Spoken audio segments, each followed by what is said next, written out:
Kia ora, good evening. Police links between New Zealand and Australia are behind Operation Unite that starts this Friday night, a campaign targeting alcohol, crime, effects and victimisation. The annual campaign aims to reduce alcohol-related incidents like disorderly behaviour and willful damage, incidents that can lead to violent assaults and drink driving. Alcohol-related crime for us, especially leading into the Christmas period, as we see peaks in family violence, we see peaks in disorderly behaviour, and our drink driving and our road crashes increase as well. So it's just timely when we do Unite leading into that Christmas period. It just raises that on the radar of people, and it also allows us to do a lot of prevention measures leading into that sort of risk period. Let's talk about the prevention measures. What exactly are you going to be targeting? For Southland, we'll be targeting, we've got quite a large operation obviously working, we've got a lot of staff working. So for us Friday night we'll be concentrating on our bars, licensed premises, but also drink driving, and we'll have a lot more foot patrols. On the Saturday night we've got the big race day obviously in Invercargill, and we'll be having a team focused on that as well, because we certainly have alcohol issues from time to time coming out of there. What sort of cost is it to the country for alcohol related crime? For police alone, it's about 200 million comes out of our budget, and that's for the extra resources we have to put into policing it. And then for the justice sector pipeline, which is police, corrections and the courts, is just over 700 million. So it's a significant amount of money. And we know from our point of view is if we can reduce that alcohol-related offending, it certainly has a big impact on re-victimisation, especially around family violence. This Operation Unite comes at a time where the Sale and Supply of Alcohol Act is about to be changed, and you're working with local agencies to make some changes with that? Yes, we are, and we're working collaboratively. So at this stage, we're very hopeful that we'll have the three councils in Invercargill, Southland District and Gore District Council having the same plan, which will be very beneficial not only for police but also the community. And at this stage we're getting really good buy-in from the licensing industry themselves, so we're quite hopeful that we'll be able to get a good plan that will work for our community. Is it a case of one size fits all? Are you able to do that with different licensing authorities in different areas? Well, obviously, as we know, for us we've got the Invercargill Licensing Trust in Invercargill, and then we've got independents as well. But certainly from our point of view, we're very confident we can get the three councils on the same plan, and that's going to work well for them and it's going to work well for us and also the wider community. So the discussions we've had to date is everyone's working collaboratively towards that approach. Can you give us some tangible examples of what might come out of this Liquor Act introduction and next week as to how that might affect or be rolled out in Southland? It's probably a little bit early to say publicly because of course we're still getting everything signed off, but I don't sort of personally see too many changes. I think what we've got, especially in Invercargill, the approach we've adopted down here is working really well. So I don't see too many changes coming through, just in terms of licensing hours and things like that. And the final form of the Southern-wide collaboration of the Sale and Supply of Alcohol Act will be released next week. Fewer New Zealanders are lighting up, with the number of smokers dropping by nearly a quarter since the last census. Figures released from the 2013 census show there are 463,000 adult smokers, down 23% from almost 600,000 smokers at the 2006 census. That means 15% of the adult population smokes. And there's been a wide variety of data just released from the 2013 census on subjects like dwellings, occupation, religion and work travel. Compared to the previous census data of 2006, there's been an increase of 26% to 1.6 million people who said they have no religion, with Christian religion dropping 8%.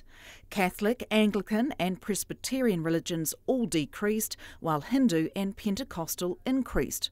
When it comes to work travel, over 64,000 people took the bus on the 5th of March this year, an increase of 8% on the same day 7 years ago.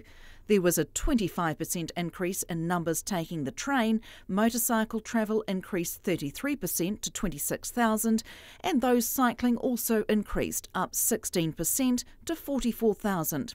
Over 1 million people drove a car, with just a 2% increase in the past 7 years. Sales assistants were the most common occupation, followed by sales representatives, general clerks and chief executive or managing director. Some of the more common occupations that saw large increases since 2006 were early childhood teachers, office managers and software engineers. Volunteering through organisations, groups or marae also increased, up 7% to 469,000. New Zealanders are continuing to sign up to government retirement scheme KiwiSaver. The 6th KiwiSaver annual report shows continued steady growth for the retirement scheme in the 2012 to 13 year. The number of people now enrolled reached 2.15 million at the end of June, with over half the eligible population now members, including 72% of 18 to 25-year-olds. The report shows in the 2012 to 13 year, 61% of members proactively opted into the program, with the number of people choosing their own scheme increasing. 5,800 people used their funds for the first home purchase during this period as well. Still to come after the break, the Employment Relations Amendment Bill is back from Select Committee and the war on domestic weeds.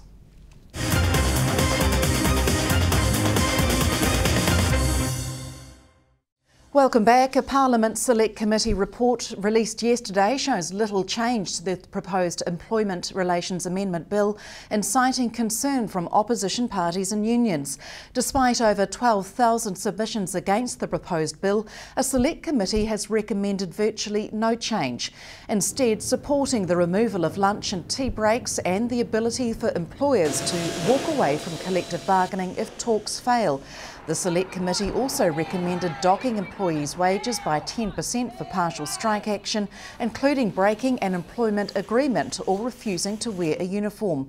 The bill could lead to mainly female low-paid employees working without a break for minimum wage, and it comes down to how well individual employers want to treat staff, according to Invercargill lawyer Mary Jane Thomas. It definitely gives the employer more control, particularly when they're dealing with, if you like, people that are more likely to be in collectives, so like, you know, where it's unionised. I think certainly the employer is going to have more control over the bargaining process.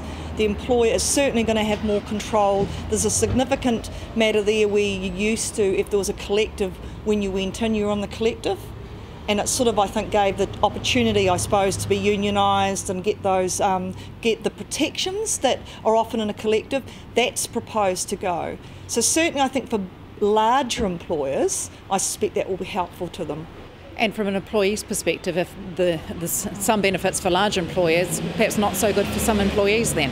I think clearly if you were in the lower paid, low skilled area, you could see this as a move away from some of the legislation put in by the Labour government, for example, that was clearly intended, I think, to put more power into the unions, and that makes sense, doesn't it? Because it was a Labour government.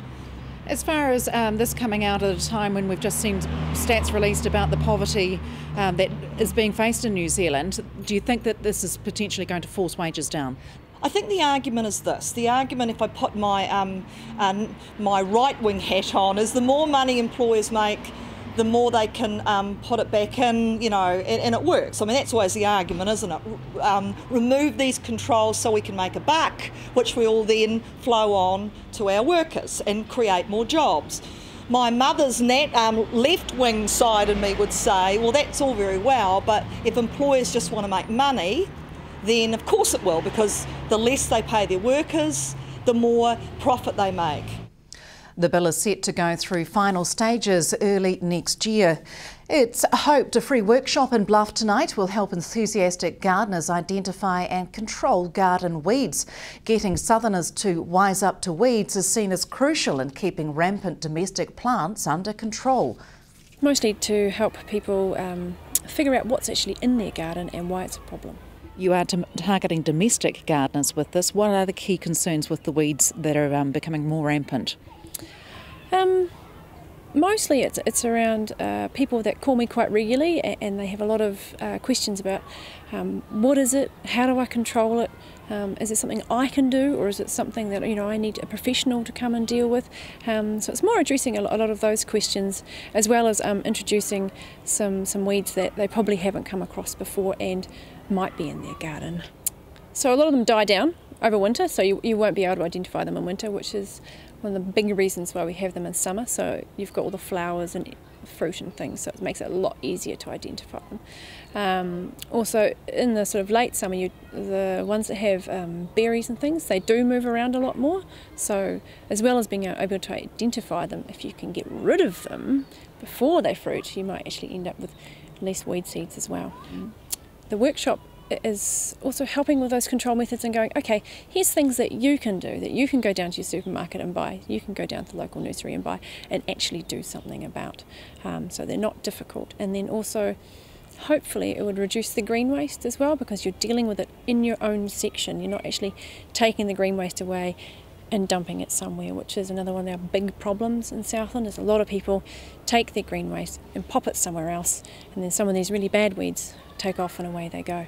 Would you recommend composting weeds like this that become a problem weed? Some of them, yes, you can. Some of them that come away again vegetatively, like from a fragment, you've got to be quite careful that they sort of dry on your wood pile or on a bit of concrete or something. Make sure they're really dead before you compost them.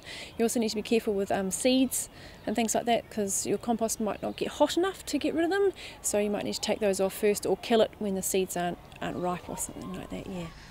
A Canadian minstrel who's been in the south for the past 7 years is about to embark on a unique journey up the country. Leaving Waipapa Point on the shortest day, Jesse Brand is travelling the length of the country to Cape Reinga, arriving 6 months later on the longest day. With just a change of clothes, guitar, laptop and camera, Jesse will be singing for his supper as he travels north while capturing his experiences on film. The 28-year-old has just recorded and released his first album, Folk for the Soul, Soul for the Folk, and plans to upload his freedom travel experiences online each week. And wrapping up our bulletin tonight, some Firewise advice as well as some good Christmas cheer from the local fire authority. I just want to say on behalf of the New Zealand Fire Service staff here in Southland, that wish everybody a safe and happy Christmas and New Year, and just want people to remember to think safe. We want everybody to have a happy time over the summer. And look forward to seeing you next year. If you're outside in the open air, you've just got to make sure that if there is a restricted fire season, the messages about lighting open fires, just be aware of the conditions at the time, and just to be safe. And sport is along next with short track speedway action from the Burt Munro. That's after the weather next. From us, your news team, good night.